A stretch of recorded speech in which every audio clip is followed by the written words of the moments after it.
good afternoon. Kayo ba ay may gustong baguhin sa buhay nyo ngayong 2026? Yes, ako na sasagot. Mayroon akong gustong baguhin.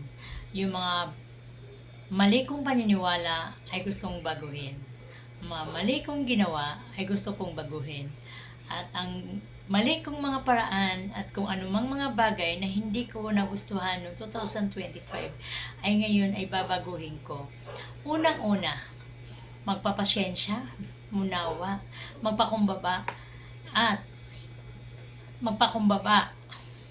magpapatawad sa lahat. Kung sino may tao na yon nangailangan ng tawad, patatawarin.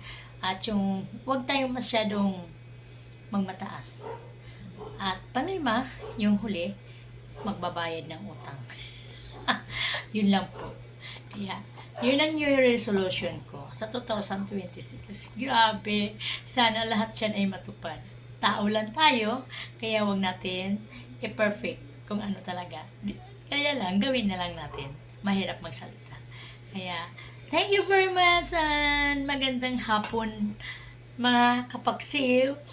Year 2026 na, kailangan na nating magbago. Kung ano yung dati, ay ngayon baguhin natin. Kung ano yung hindi natin nagawa ng 2025, gagawin natin ngayon 2026. Lahat ng kabutihan ay gagawin. Unang-una, yung mga paniniwalang mali, baguhin.